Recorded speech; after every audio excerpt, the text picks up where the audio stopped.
This is a HeadGum podcast.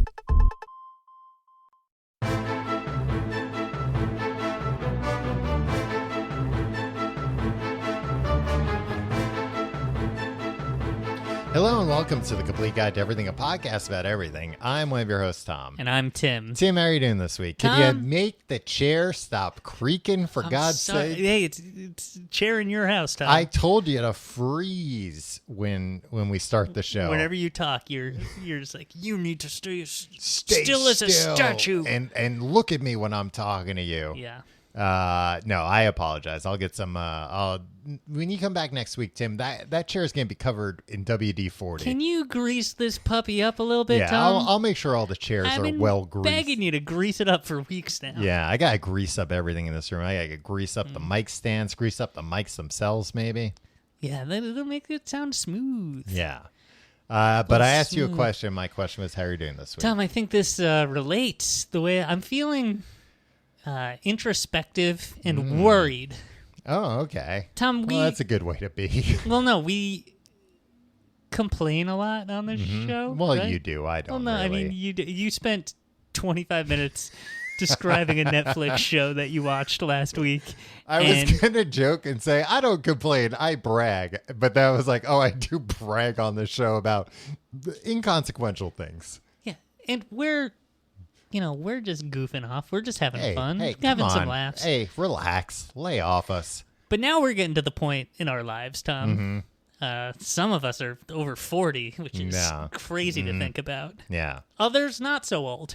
But I'm seeing people who are like our age that I knew when they were our age, and now they're like older people. Yeah. And they're just goddamn cranks. Oh, really? Yeah, like I went to visit my parents this weekend. Well, your parents are older than you. No, my parents aren't significantly cranks. older. They're lovely people. All my right. parents Good. are great. I'm glad to hear they haven't turned into cranks. They have this neighbor They across still the do a street. lot of crank calls, though, right? Oh, of course. They're still crank yankers. I mean, they watch a lot of crank yankers. Right. I've gotten a lot of phony phone calls late at night from your dad. Yeah, doing his best Adam Carolla impression. Yeah. He was like, we gotta come in. We gotta get rid of those termites. And I'm like, this is Tim's dad. Yeah, it's 3 a.m. No legitimate termite service is gonna call this late. This is some kind of a crank yank. There's a guy across the street from them that used to be like the like neighborhood jokester, like a fun guy when he was like in his late 30s and early 40s. I don't think I had a neighborhood jokester. Really? Like at the block party, who like would regale who would like have a couple more beers than he should, and like start telling like a little risque. Yeah, exactly. And everybody's like, this guy. No. Oh. I didn't have a... Your block must have sucked. Well, at least we didn't have a neighborhood joker terrorizing everybody. Oh, not that kind of jokester, Tom. Well, a thin line. Well, a thin line from jokester to joker. Tom, I got horribly depressed because I went to visit my parents, and he was just like walking by. Yeah. And stopped on the sidewalk and started talking to my dad. And you pantsed him thinking he'll love this. No, actually, he was like, hey. I was like, hey, great to see you. And he's just like, what are you doing here? I was like, I was visiting my parents. My parents still live in that house. He's like, oh, all right. What are you going to do? And we were going to the community pool together. My wife and I went out there. We're going to have a nice day at the pool. Yeah, where I used to be a lifeguard. Yeah. Where you should have told me, Tim. I probably could have headed down with you, given everybody a thrill by doing Nobody there knows who the hell you are. Hopping up in the stand for a bit, giving everybody a real thrill. All those Are you telling me that all these lifeguards who were born after I became a lifeguard don't know who I am? All these lifeguards were born after 9/11. So you're saying that maybe they aren't being as precautious as they should? They're not being as precautious as they didn't live through that, so they don't know. How bad things can get. Yeah, or maybe and what they have to be prepared to do. They've only grown up in a world where everybody is hyper aware of what can go wrong. So they're frisking everybody making them walk through those naked scanners. Tom, I got frisked so many times at this pool. Yeah, and I'm not complaining. Look, you I gotta never do what saw you do to anyone naked at the pool. Okay. I mean, I saw guys in the locker room, but I'm just saying, you would think I was at the pool like 40 hours a week for where months. mostly families go. Yeah, Tom, you wanted but to even see still, like, what kind of? I'm not saying I wanted to see it. I'm just saying I'm surprised. You seemed disappointed when you said Well, that. You know, I mean, a little disappointed, but just saying it's weird when you think about it. so this guy. He's like, oh, you're going to the pool, huh? That's residents only. And there's a reason why this guy, he's like, Oh, I no. don't think people from Brooklyn could come in and just use our pool like that. And I was like, Yeah. what do you mean by people from Brooklyn? Because you're Yeah. not talking about me, you Right. creep. But he used to be so much fun. He would do like Yeah. funny. He was like the neighborhood Robin Williams, like coked up Robin Williams era. Okay. Where Oh, he'd so like, maybe he got clean. Maybe that's yeah, why he'd do like funny voices and stuff, and like in retrospect voices that are like kind of offensive. right. It's like, yeah, but at the block party in 1988, Yeah, it he was did like, his guy who works at the Chinese restaurant that we all loved. Then he started complaining about like how the pool has fallen into disrepair, and they used to post the menu on the wall at the snack bar, but now it's on the counter at the snack bar, so Well, he'll never things get really anything have from the changed. snack bar ever again as What? long as he Really? lives. And like I mean, taking weird stands I on know stuff. that snack bar's gotten better. I know they serve like alcohol and stuff. Yeah. But even still, I imagine you could probably more or less memorize the snack bar menu by looking at it once, right? Yeah, and By being like, yeah, okay, these are the 3 items I would be interested in. I'll remember that they have those. And he's like, how am I supposed to know how much a hot dog costs? And the menu is posted. It's just posted in a different place. Right. And well, he's he vowed gets to never come. flustered when he gets up to the counter. Yeah. So A hot Tom- dog's $138. Well, I got to think about this. Well, that's the thing. You're starting to think like this guy, which is a dangerous way of thinking. A hot dog's not going to cost $100. How do I know he until I thinks get that- up there he and then thinks- they've already got me? He thinks they moved the menu so that they could change the price to $138. He'll order it, and then, Yeah. he has to pay it. I mean, it's a pretty good scam. Well, this is the thing. Like, that's where I saw a little bit of you and I.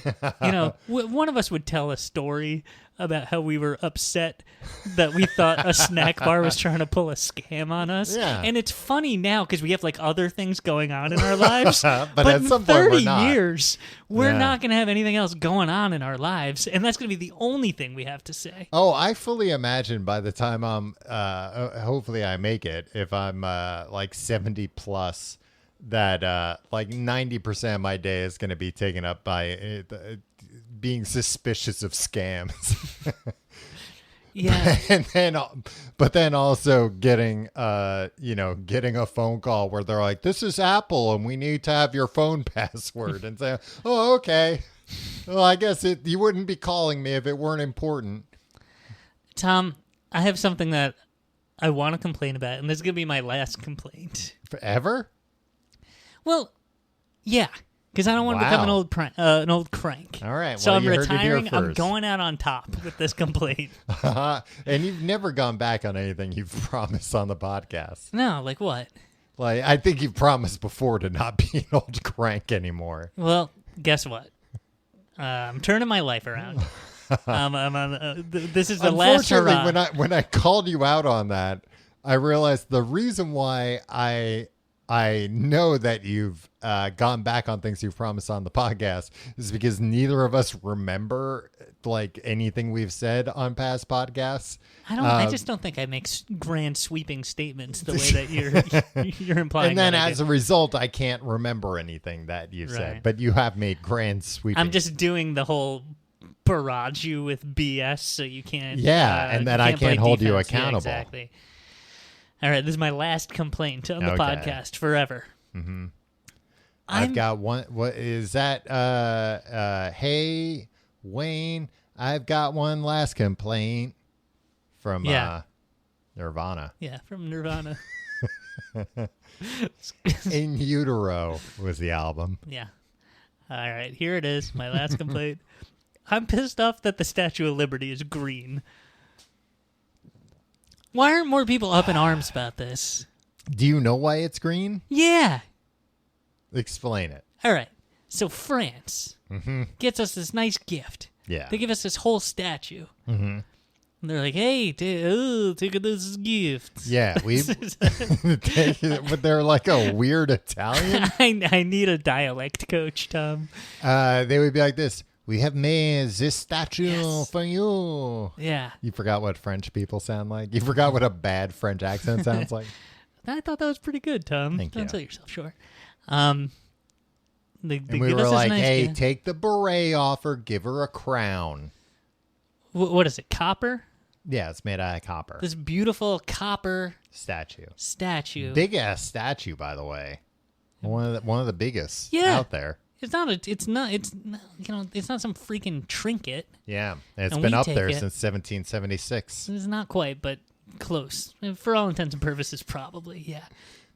It's been up there since 1885, I want to say. 1886, I think, was when it was built.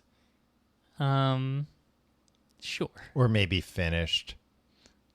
The only information I'm getting here is can I purchase food or bring my own to the statue? Well, that's what's most important about the Statue of Liberty. Well, I'll look it up. You keep explaining why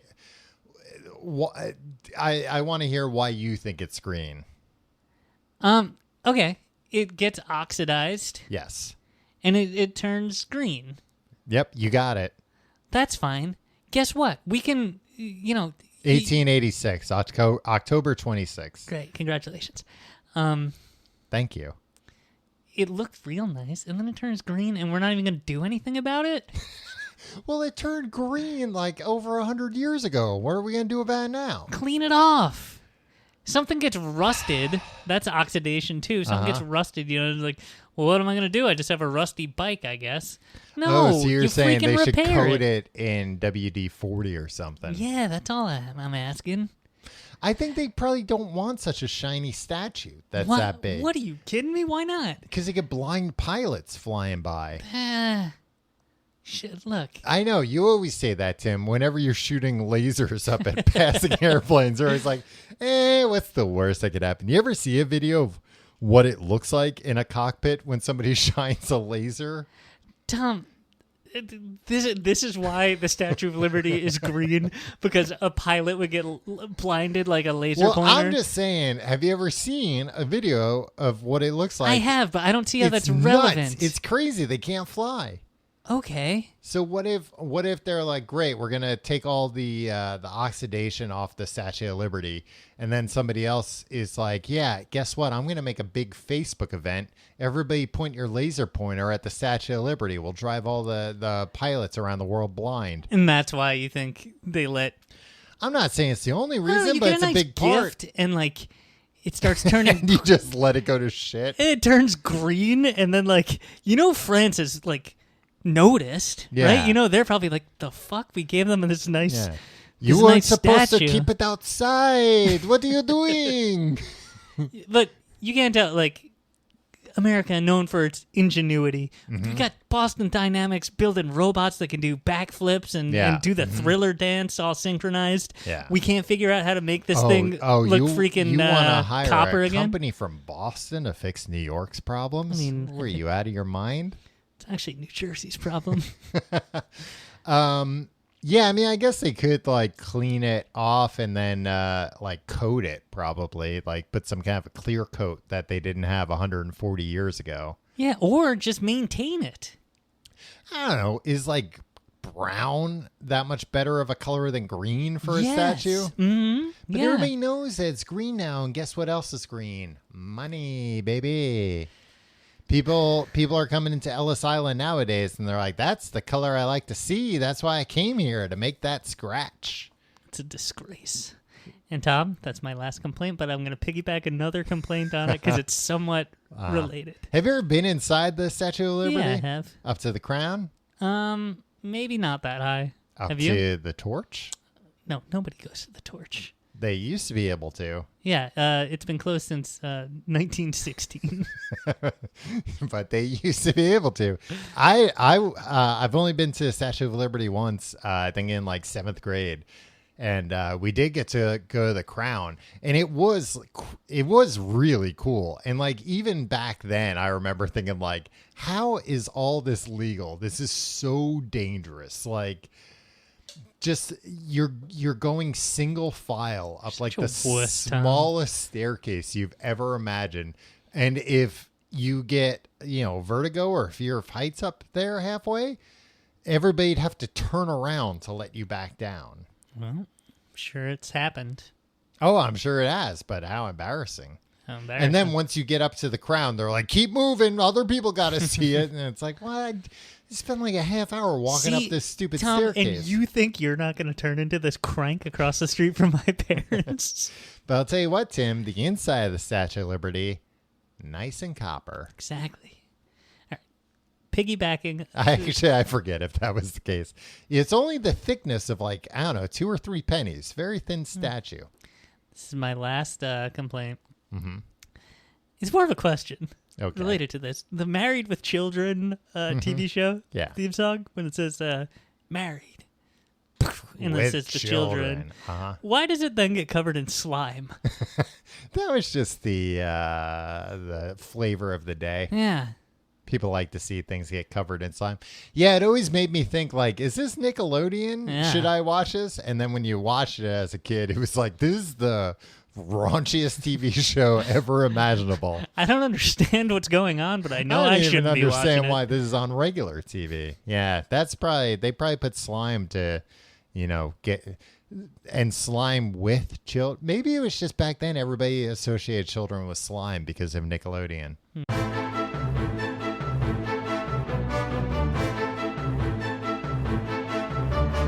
Tim, I was so excited this week when you suggested the topic, the Metaverse. Yeah, I mean, it's in the news. Because it's, where all my novels take place, the universe that I've created in my young adult novels. I forgot. You wrote a book called Meta. Yeah. And it takes place. It's never explicitly said, but it's what a lot of fans call it. Huh. And that's where Mark Zuckerberg wants to take everybody? Mark Zuckerberg's trying to help his way in. He wants to write fan fiction that he wants made canon. He's written a lot of fan lucrative for you. Imagine some weird, crappy billionaire like decided on a whim that he was like, that they were, and there are billionaire women.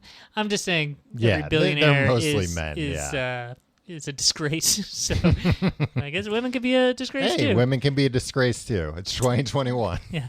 Like imagine like on a whim, somebody like got really into your books or this podcast or something and could just be like, hey, do this for me. Or like, I want to, and just like one day and like change your life. I mean, that's what Bezos did with that show, The Expanse. What is that?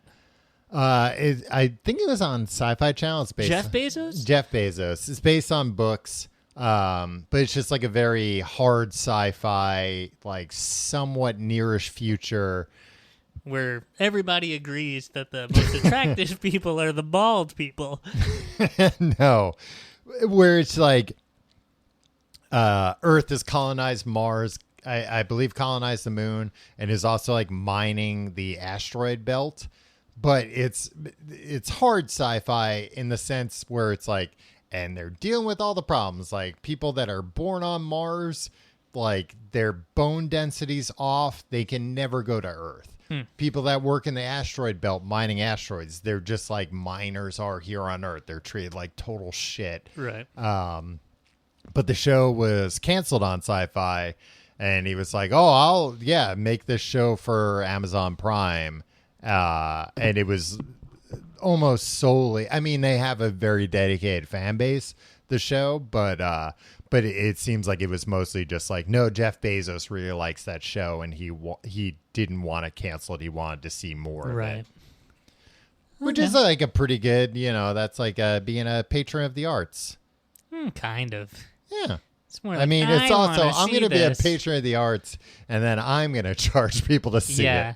I imagine if like Mark Zuckerberg was like a fan of the Meta series, he'd be like, I'll pay you $100 million. Mm-hmm. He'd lowball you, so it'd be like a lot less than that.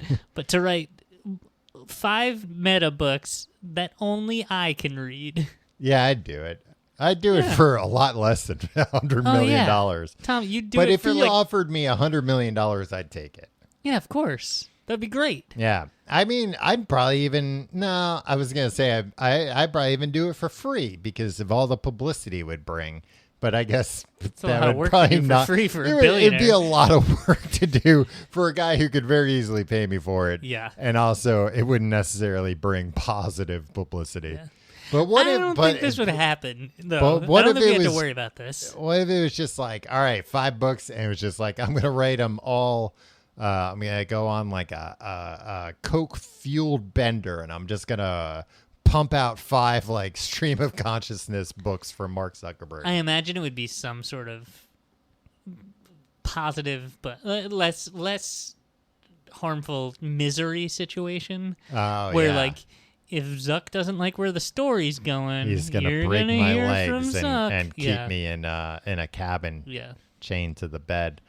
I mean, this podcast for pretty much the entirety it's been going on. We've been desperately hoping to catch the ear of some billionaire that likes it. That says to us, "Hey boys, guess what?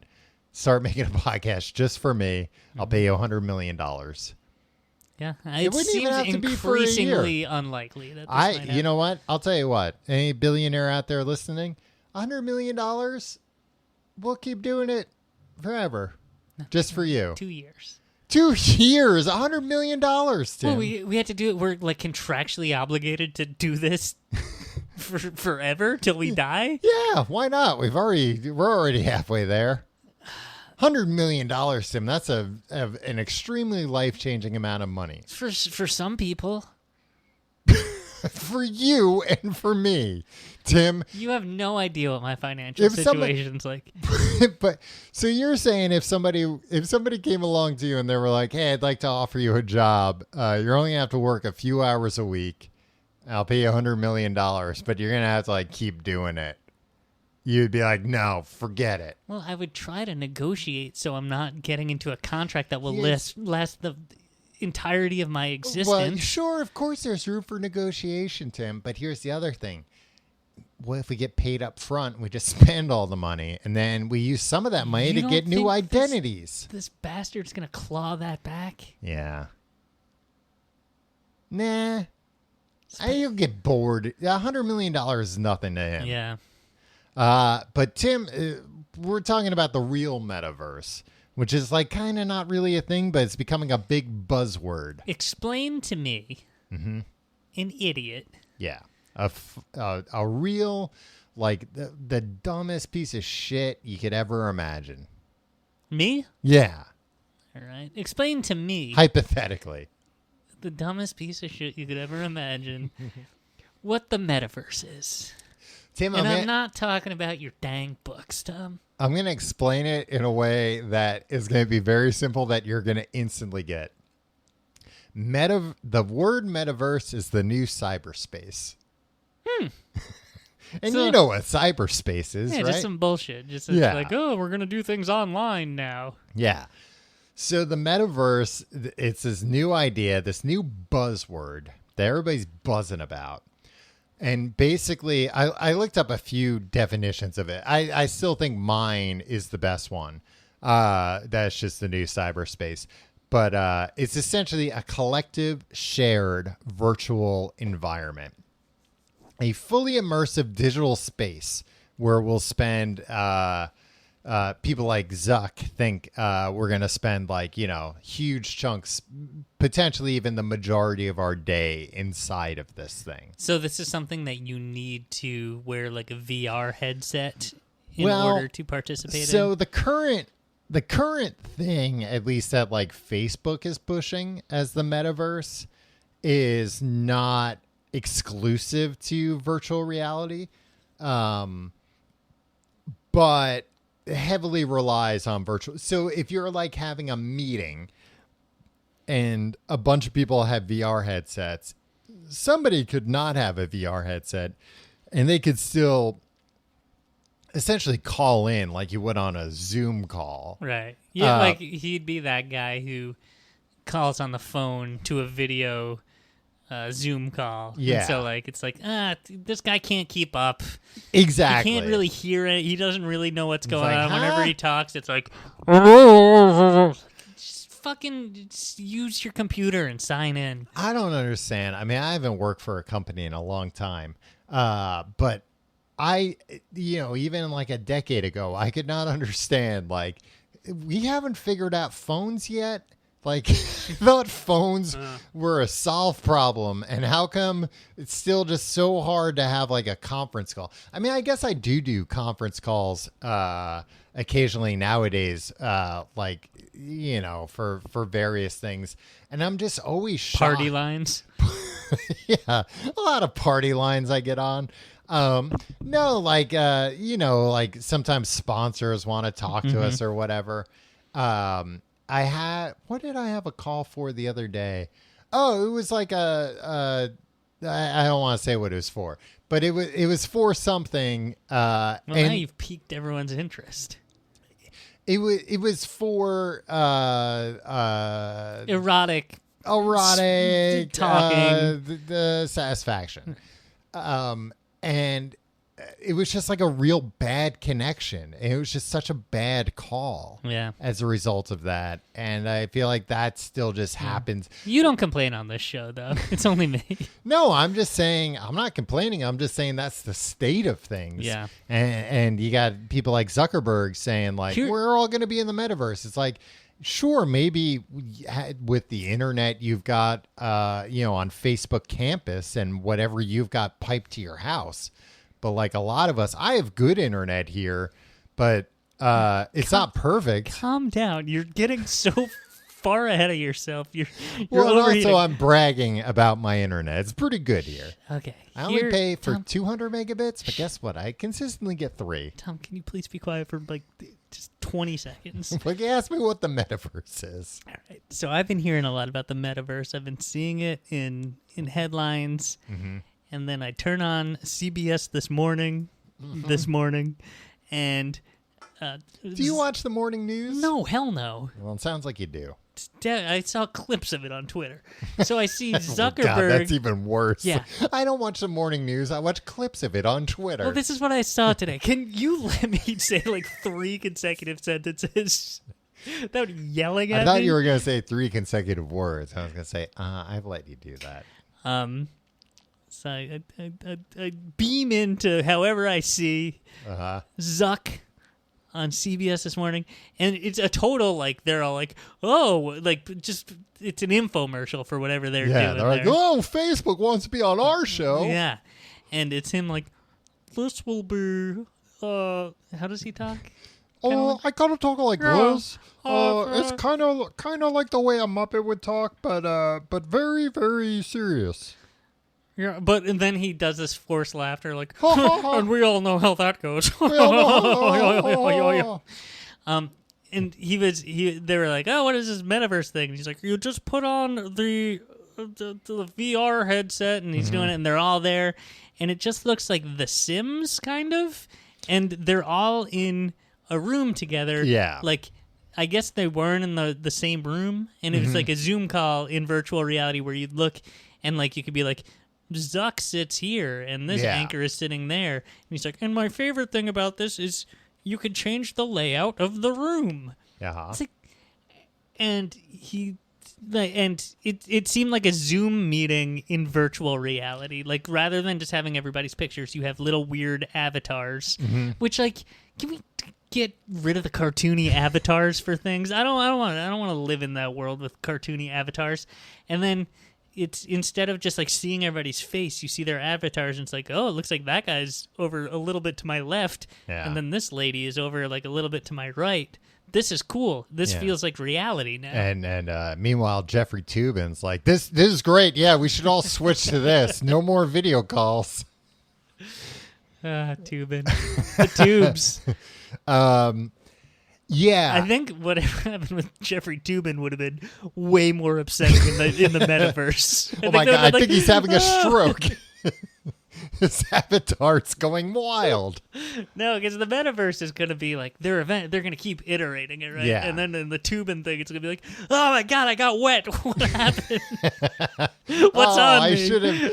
Well, hopefully it's going to be like seeing things in 4DX, the popular cinema. Oh, format. you love 4DX. Yeah. The seat shakes Man, and I haven't been punches you. to a 4DX show in a long time. It's a sad state of affairs. But in 4DX, you could turn the water off. The that seat was the electrocutes you. That was the one feature you could turn off was water, which was nice because like the water was fun sometimes, but then sometimes they would program movies where it's like it's raining the whole movie, so it'll be raining on you the whole movie. It's like, well, you got my popcorn all wet. You don't got go my to the, popcorn the all wet. movies to get soaked. You got my popcorn all wet with water. I suspect comes from the sinks of the washroom.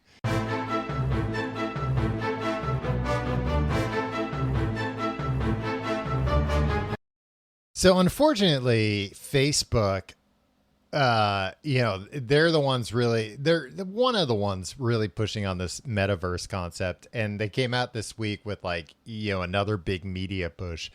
And their presentation, as you were saying, for the metaverse is like the lamest possible version of just this will be a new way to have meetings in virtual reality. Do you think Mark Zuckerberg thinks people like he enjoys meetings, right? Oh, because when he's in a meeting, everybody's just listening to him. Yeah, and, telling everybody what to do. Yeah, and I mean, and that's when does you're. he think like everybody must love meetings?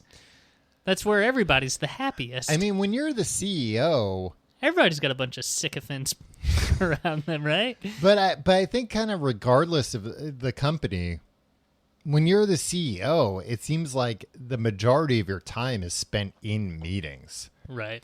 Like Mark Zuckerberg's never like, all right, well, I got 2 free hours. Let me start like sketching out a new product or whatever, or start coding some new thing. It's all meetings. So I think for somebody like him, he's like, hey, how about we make meetings, I don't know, require a headset or whatever. Well, and I think also, the last year and a half of working from home has pushed all these companies, all the, Facebook, Microsoft, Google, Apple's, Amazons of the world to like rethink their businesses along this trend of like where do we fit in to people working from home all the time. And Facebook right now is thinking we'll have everybody do their meetings in Facebook in VR, which I guess is fine for Facebook, but Mark Zuckerberg wants us all to live our lives in... Well, yeah, so actually that's a good point. I was just about to say that. I mean, all these companies want us all constantly working all the time. Well, I was going to say that I didn't fully explain what the idea of the metaverse is. It was coined, I want to say maybe in Snow Crash, the book. You don't like the book, but you're a big fan of the author? William Gibson? Yeah. Is he problematic now? I have no idea. Yeah, I don't think he's problematic. I think you're thinking of Orson Scott Card. I mean, all these guys are probably not good guys. No, I think he's. I mean, maybe I'm wrong, but I haven't heard anything bad about him. Okay. Interesting the way you said that. Is he problematic now? Well, but you just assume because he's a sci-fi writer that's been around. You're like, oh, he's probably canceled. Yeah, probably. If not canceled, probably deserves to be. No, I mean, I'm not going to sit here and defend the guy. I don't really know that much about him, but I've read a few of his books. And wait, Neil Stephenson? No. Oh, yes. No, I'm thinking of William Gibson though. Right. But Neil Stephenson wrote Snow Crash. I'm thinking of William Gibson wrote Neuromancer, and I can't remember what else. Big sci-fi books. I'm on Neil Stephenson's. Mm-hmm. These Wikipedia page, and there is no controversy section. Okay. Well, then it's fine. Outside of writing. I mean, both of these guys are still putting books out, so... But these are the guys who, like, in the 80s came up with a lot of stuff. You know, they came up with a lot of these words like metaverse, cyberspace. You know, they were at the cutting edge of... Pets.com. They imagined pets.com. They were at the cutting edge of like, oh, this stuff's starting. Computers, the internet is in its infancy. Computers aren't, but the internet and home computers are in their infancy. We're going to write books about where this is going. Mm-hmm. So that's where ideas about the metaverse come. But the basic idea of the metaverse, and this is an idea that's in like Ready Player One, other things, where it's essentially like a shared space that a one company in particular doesn't own. Oh, well, that was what the whole internet was supposed to be, right? Exactly. And then enter the goggles. Yeah. I mean, well, you know, nobody owns the internet. You can go to any website. Right. And basically they were extrapolating that out. I mean, the web wasn't even around when some of these books were written. But the internet was... There was no surfing the web? No surfing the web. What did people do when they couldn't surf the web? They went on like Telnet and Gopher and Usenet, other Skynet? things. Not Skynet. They were smart enough to stay off of Skynet. But they basically were looking at all this stuff and saying like, yeah, this is all primitive, but one day we're going to get to the point where like everything's virtual reality. Everything's like 3D avatars. And whether you put on a VR headset, an AR headset, or you're just looking at a two-dimensional screen, there's going to be like a 3D space that exists. Mm-hmm. That is like a 3D representation of the internet. And everything's going to be on there. So there's going to be like a big building that says Netflix, and you'll be able to go in there to watch Netflix movies. But across the street, there's the HBO Max building. You can go in there. And then it's like, oh, I need to pick some stuff up for my kid. I'll go to Amazon. And then like, but then maybe I need to kick back, have some fun. I'll go to a bar and my friends will be at that bar. But I'm in one program the entire time. Right. I'm not switching between different apps. Right. Tom, what's the benefit of this? Why would this happen? And why would anybody want this to happen? Well, I was going to say the thing that like a lot of people like Zuck and other people, talking about the metaverse, they're like conveniently leaving out the fact that in all of these books, all of them, where there's something like a metaverse, the reason why is because the real world is a dystopian hellscape that everyone wants to escape from. Right. So that's why they're going into these things. And unfortunately, it looks like, these books really hit the nail on the head of what would drive us to escape to these places. Now, is this why Zuck worked so hard to make the current world a dystopian hellscape? I don't think so. I think Mark Zuckerberg did not work to make the world a dystopian hellscape. He worked to make as much money as humanly possible, and that was not even an unwanted side effect. Just he's just a guy. It happened. It's just collateral. Yeah. It's just, well, that's what's going to happen. And I think again, he's skating to where the puck's gonna be, right. And he's seeing like, oh, pretty soon everybody already escapes into their phones, and once the technology catches up, people are gonna want to escape into something even more immersive. Do you want this to happen, Tom? Do you want a thriving metaverse that you can go into whenever you'd like? Not in this way. I think certain elements of it sound really cool and fun, and like I love thinking about the future and thinking about the progression of technology, and definitely elements of this that sound like that's great. That sounds cool. But there are also the problem with technology in general right now, and why it's like kind of hard to be excited about a lot of technology is because it's like, I can see all the downsides to that. Just because we use technology when we were kids and it was like, whoa, look at the new Game Boy. Nobody was like, well, people are going to be on that Game Boy 16 hours a day and they're never going to. I mean, actually, people were. Were people on Game Boy? No, I'm saying people were worried about that they were like, these kids, it's going to rot their brains. And that didn't happen. But the phones did legitimately rot people's brains. What aspect, like if you could design the metaverse to only be, to be a nice complement to the real world. Okay. Which hopefully will not fall into a complete dystopian hellscape. What elements, like how would you build it? Because to me, it just seems like a Netflix build. Well, I have Netflix on my TV. Yeah. Or if it's like, ooh, but don't you want the immersive experience? I could go to a movie theater. I mean, but not now. I can't because there's a goddamn pandemic because we live in a dystopian hellscape. Yeah. But theoretically.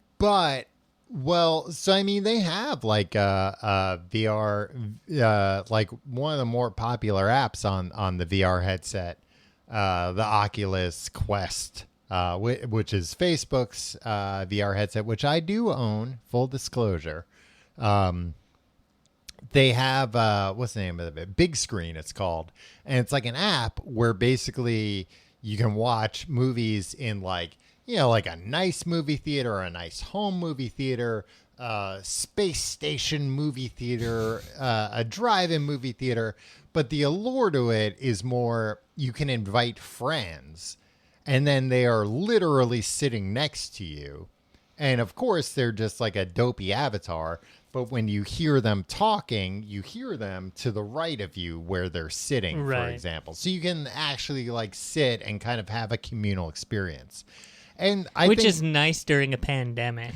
Nice. Well, I was going to say it's nice during a pandemic, but it's also nice if, you can't be with somebody. If you're on the other side of the country or something like that.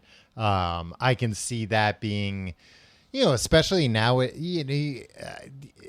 funny to me that we're all kind of past this trend where, for, a year and a half ago starting, where it's like, we're going to do Zoom calls and house party calls with everybody, with friends and family. And then people very quickly got sick of that. Mm-hmm. I think part of it was because we all started having to do it for like work a lot too. But I think it was also like, okay, I'm just staring at a screen with your face on it. We're not doing anything. Yeah, and this isn't how when we hang out, we don't just sit across. We carve jack-o'-lanterns together. Exactly. That's what I do. We dye Easter eggs. We do all kinds of fun stuff. Exactly. And now you'll be able to do that. Each candle of the menorah together. And now you'll be able to do that kind of stuff in the metaverse, in virtual reality. Another place where where that's pushing the metaverse concept is Fortnite. Okay. I think they're leaning a little more towards the Ready Player One idea of Fortnite, where the Iron Giants running around. Yeah, where the idea is like, this isn't a place where, and this isn't like an open internet type thing where it's like everything's here, but all IPs are here because we're doing licensing deals with everything. So you can have Spider-Man and Batman and Stranger Things and John Wick or whatever. They can all be together. This sucks. But I think also I hate this. Call up if anybody's listening who has a power, call off the metaverse. This sounds like it really sucks. But I mean, with Fortnite, with kids, I mean, that's the thing. We're gonna see the repercussions of what's happening now, in the decades to come, for these kids that they got screwed on being alive right now. Yeah, guess what? The trade-off will be they'll never die. They'll cure, but they can't go outside. Right. So, I mean, but that's the thing where it's like, all right, so some kid that's like 8 years old now and are now deep into year 2 of like, I don't hang out with my friends. We all go on Fortnite and not even necessarily like play the game, you know, do the battle royale together. We just like go on there and we make things and we hang out and we bullshit and we talk because like, I also think kids are, you know, they're more like self-aware and stuff.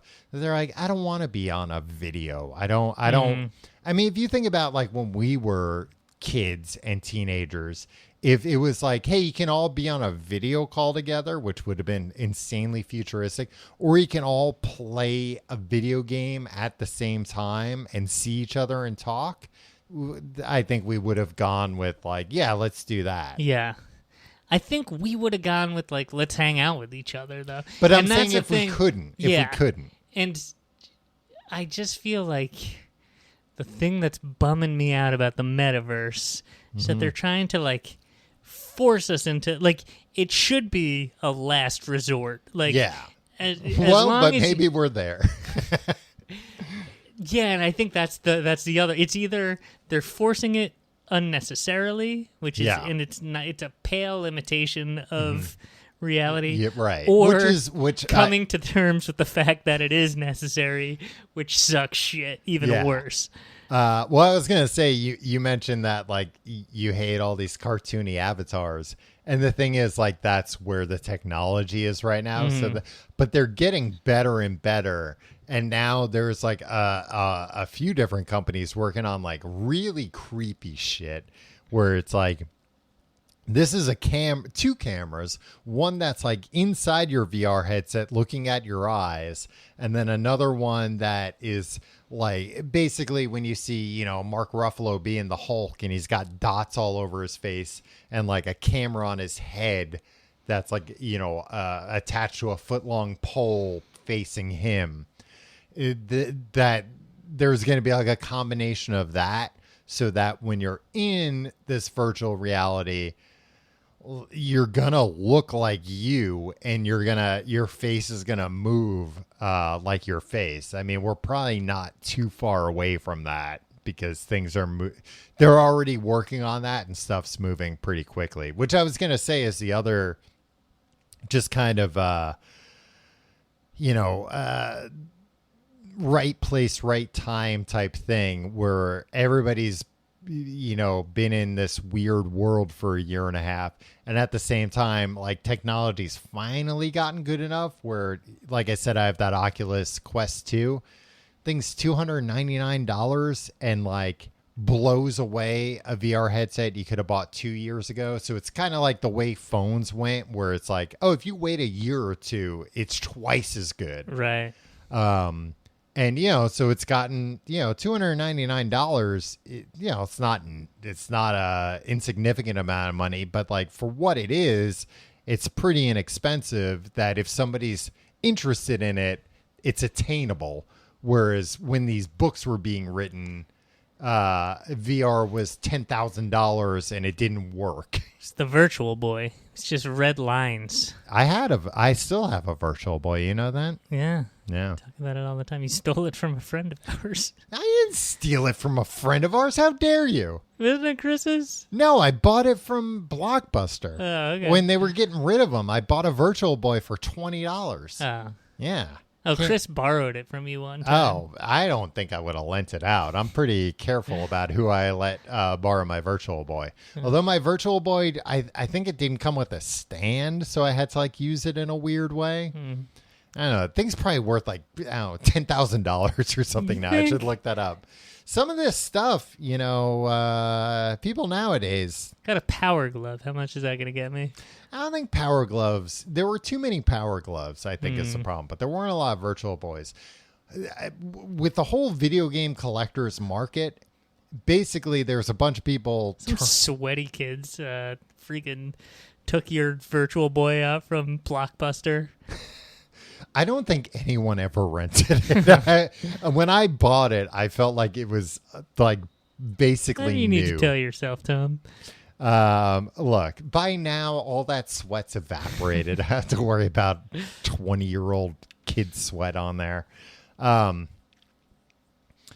the video game market, it's a bunch of people turning 40 and they're like, oh, I have a lot of disposable income now. And I always wanted, like a Neo Geo when I was a kid, which was this insanely unobtainable thing.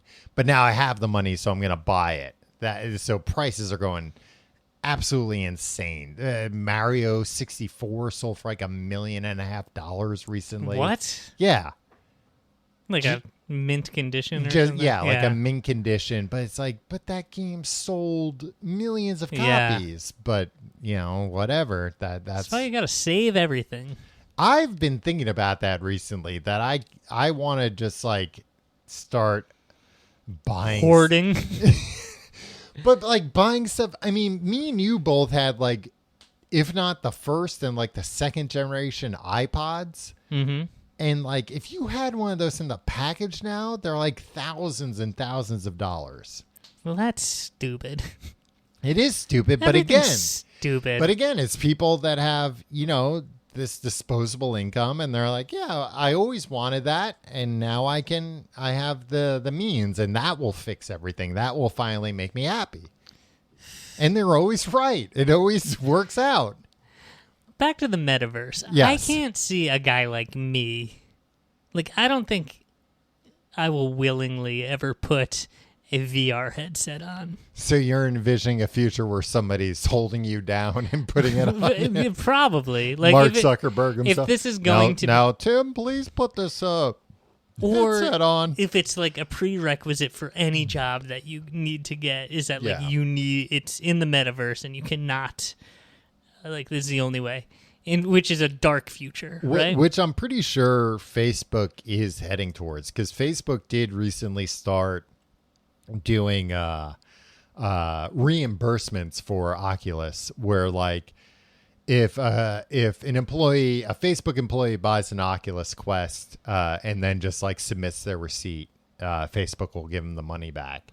So that's like a very short walk to like, actually, we're going to send these out to everyone. And now meetings are going to be in this. And the very, very dark thing, which again, nobody's talking about, is if you are doing your day-to-day work wearing a VR headset, well, now your employer knows everything you're doing. They know everything. Even if you have like invasive tracking software on your computer right now, which some people do for the jobs they're doing from home, it's like, well, but you could always just like pop open another, your personal computer and, Google something or whatever. Mm. But it's like, no, if this thing's going to tell Facebook you took your mask off for a half hour, then they're going to be like, why did you do that? Why weren't you in here? Why were you looking at, all this stuff? Or like, why was your gaze focused on this instead of this during these hours? What about like going outside and stuff? Do you think people are not increasingly not going to do that?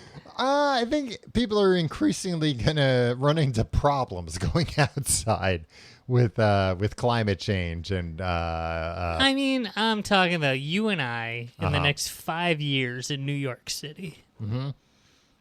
Well, then you throw on your pair of AR glasses. Yeah, I'm never doing that shit. Augmented reality. So that this sucks. Why are we doing this to ourselves? Like, I see why you're into this, because you're into like technology and like you like to see how things progress, and I get that. Mm-hmm. But people who just like are not fascinated by it, who are just kind of like, all right, I guess this will be my life now. I don't understand. It just seems like people are just willingly kind of walking into a buzzsaw. I don't think it's willingly. I mean, I think all of these things go through like stages of like the enthusiast stage, and then like the expensive enthusiast stage, where something comes out and it's cool, but it's like, that's not like built for everyone yet, and it's $1,000. So only diehard people are going to buy it. But then it's cheaper. And then you get the people who are interested but not, that interested to spend that kind of money. And then, I think at a certain point, it gets to the point where it's like, well, they're practically giving these things away. And that there are going to be some cool experiences that you're going to be like, oh, yeah, I'd like to try that. I like to do that. And, it's like our phones. Yeah, well, there's always the cool and useful stuff. But, like, what in AR is going to be the thing that, like, what Facebook did, where it's just like, we're going to leverage on your news feed or your timeline conflict. Or what phones did, where it's like, all right, these can do useful things, but we're going to get you addicted to this game. Yeah. And like what's the addiction angle with AR? I think it's probably going to be something along the lines of like a Pokemon Go. Okay, I can resist that shit. I don't care about that. Where it's going to be some kind of a game type thing, right? That you can only play if you have these glasses, and you're going to see it within the world, and that's going to drive a lot of people to get into the polls, right? It's going to drive you. Yeah, they're going to Pokemon Go to the polls after that. No, I mean, I think like phones. When the iPhone started rolling out apps, they weren't like, and look at this, you can put Microsoft Teams on it. Right. They were like, no, look at this, games, and like Yelp, so you can look at restaurants. Right. So it's going to start with things like that. And then it's going to, I think, because there's always the gutter, like fucking they just like exploit our basest fucking emotions and right, and so it's like that's why people like, there's an addiction element to it, right? That's why people just go on to these things and spend all their time there. And giving people the little dopamine burst. And I feel like a lot easier to get somebody to pull out their phone when they're bored, right, than it is to be like, oh, let me pick up this old VR headset and plop it on my head, right? I really like the Quest 2, but I don't use it nearly as often as like I would like, because it's like, well, I'm gonna have to put this thing on my head, and like, if I'm working, it burns. Well, you didn't mention that it's very, very hot. Well, they actually just did like a recall for like the what they call the facial interface, which is essentially the foam like that presses up against your head, because it can cause irritation. It's made of asbestos. But it won't catch on fire. But I think it will be something like that, where I think there will be it'll be, hey Tim, it'll be like falling in love. It'll happen slowly, and then all of a sudden, right? That's not how I've experienced love. Have you experienced love? I think so. How do you know? How many years have you been married? Where I think people will get comfortable using this stuff in their home first, like especially the AR glasses. I think there might be some really cool, like you can have a virtual person in your home that, That's no. Or like, hey, instead of buying a bigger TV, just put these glasses on and you can have a TV take up your entire wall. And then the technology will progress and people will get more comfortable and start wearing them out. It'll progress where it's cheap and they look like regular glasses. That's the biggest hurdle that a lot of these companies don't want to talk about. It's like, until this shit looks normal, nobody's gonna, not nobody, but some people. There's gonna be a new normal, my friend. I mean, that might be the case, but I just remember that time I was at the New York City Comic-Con and saw two guys wearing Google Glass. Remember Google Glass? Yeah, you mocked them, and then and 10 years later, you were like, Apple's getting into some really cool AR stuff, and it was exactly Google Glass. Well, you know who those men were, Tim? Elon Musk and Jeff Bezos. Wow. So they were the ahead two of the coolest guys on the planet. No, but I just remember, I loved it. It was one of the happiest moments of my life, watching two guys with Google Glass, one guy arguing a guy he had just bought an action figure off of, that he was like, you told me this would be $9 and now you're saying $11. And the guy's like, I didn't say that. I said $11. He's like, well, pal, guess what? I recorded the whole thing. And his buddy being like, you recorded it?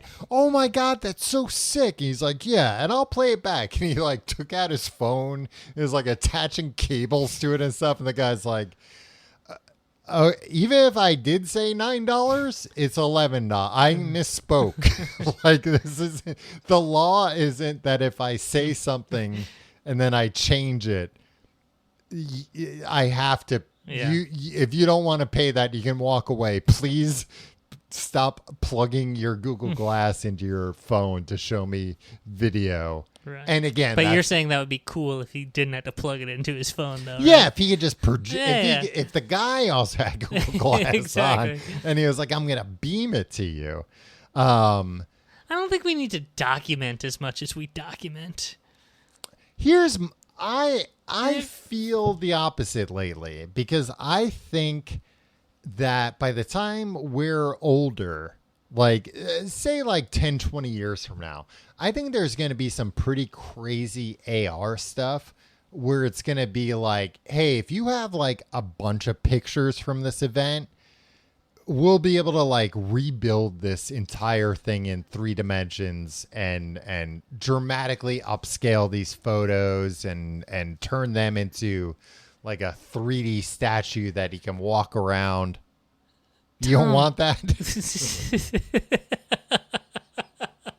As much as I love the idea of having a 3D statue that I could walk around of some things that I've taken pictures of. Of like me drinking a beer on a camping trip.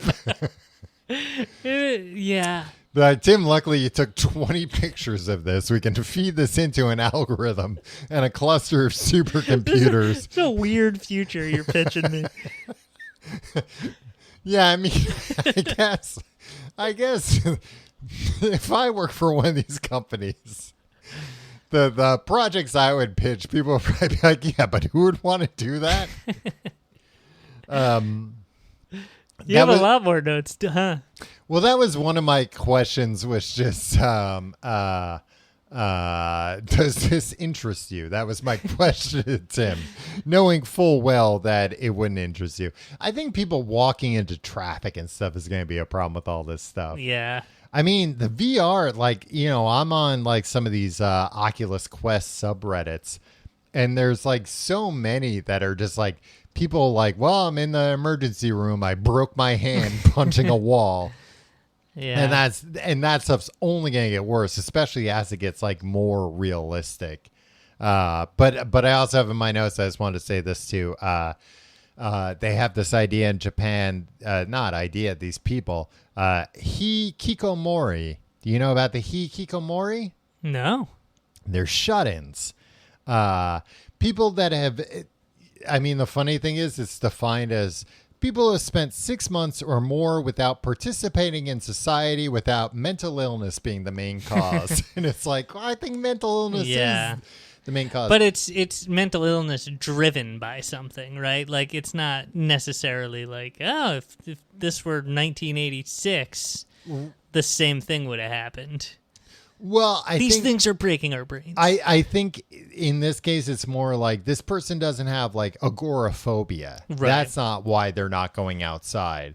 They're not going outside because of like a variety of reasons. But, you know, first and foremost, that they can live a life not leaving their room. But there's projected, well, and like Japan's also like you know, they have a bunch of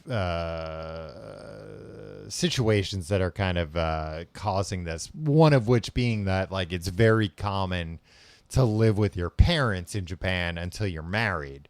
So when, like, somebody's 25 and they're living at home and never, ever leaving their room, it's like, well, some people do that and then they are perfectly adjusted. So I think it's like sometimes people can't tell until it's kind of too late. But there are estimates of up to 10 million people in Japan that have not left, not only like their apartment, have not left their bedroom in 6 months or more. Well, don't you think technology... And wouldn't this be great for them? I mean, yes, it would.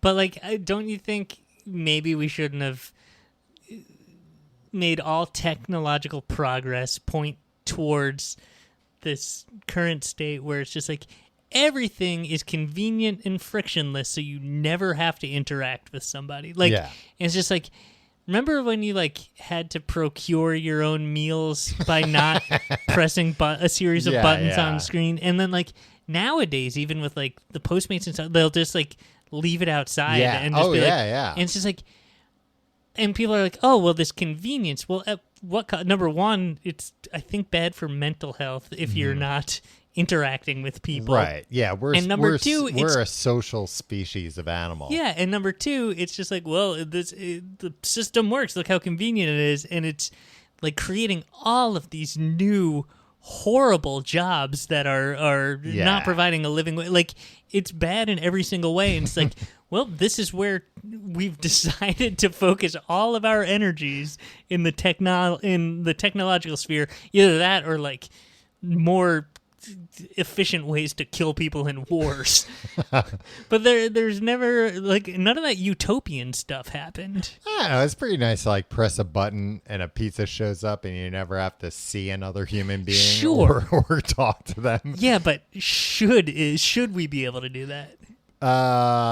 I mean, when there's a little bit of friction, it won't happen as often. Like, I think that's one of the reasons why people order more take. I mean, I haven't even seen any statistics, but I just assume people order more takeout nowadays than they ever have before. Right. Just based on I mean, remember, like, even when we were kids, it was like, sometimes you would have to, like, if you called a place to, like, do a delivery or pickup order, you have to be like, what do you have?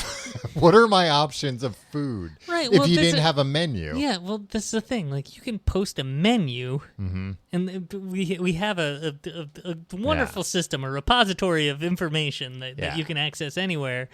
I just think building all these things that are like a bunch of fucking weirdos got together and be like, and like they happen to be the ones who knew how to program and stuff. Right. And they're like, you know what I hate? Fucking interacting with other people. Yeah. So like, let's just build a world where we don't have to do that. And then we all were just like, yeah, I'm on board for that. That is the future that I want. Well, I think it was just more like, oh, this is so easy. Yeah, but hey, don't you want life to be easy? Hey, isn't life hard enough? No, my life is not hard. Well, I'm going to make it hard. You're shaking your fist at I'm me. going to put you in the hospital, and then you'll be sorry. If you like the show, you can find out more at tcgt.com. You can sign up for our Patreon, patreon.com/complete guide to get books and podcasts. Hey, this week, Who Wants to Be a Booksmanaire? Tom will be competing for some very nice prizes. Cash and prizes. Wow, all right. Tim's version of Who Wants to Be a Millionaire? No, it's an original concept that I've developed myself.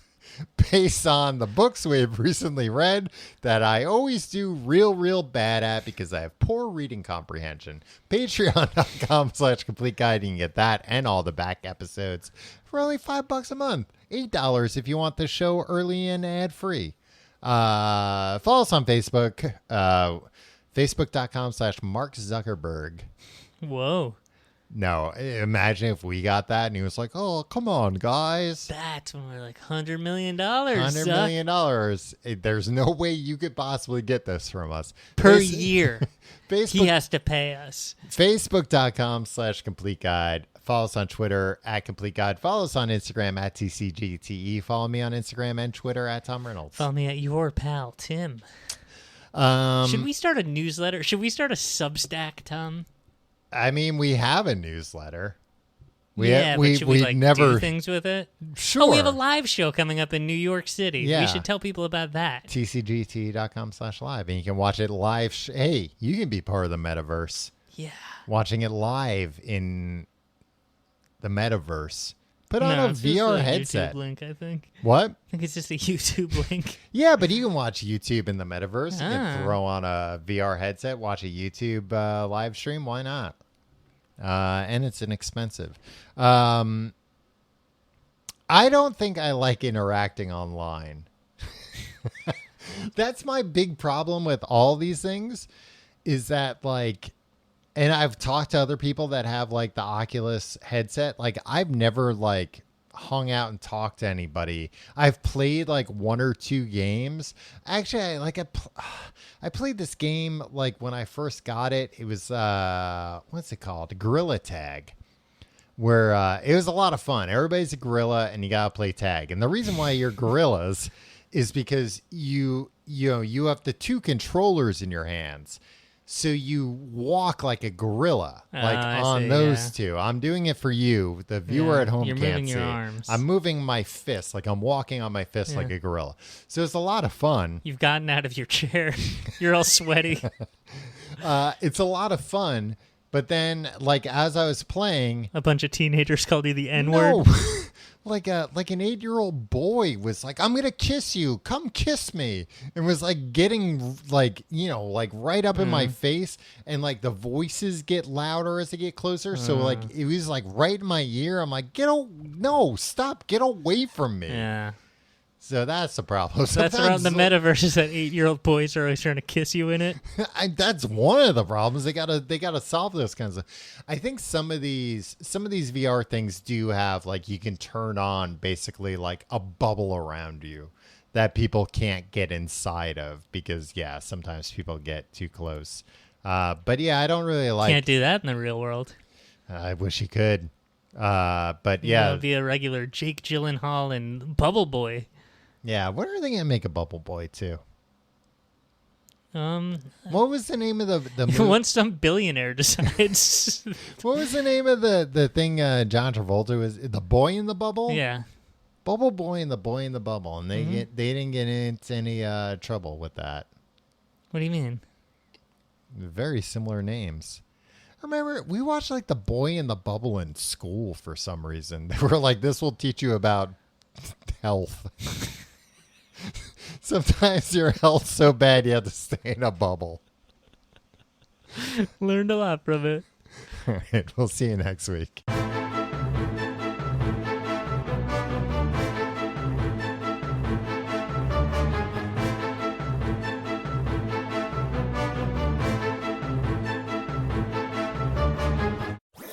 That was a HeadGum podcast.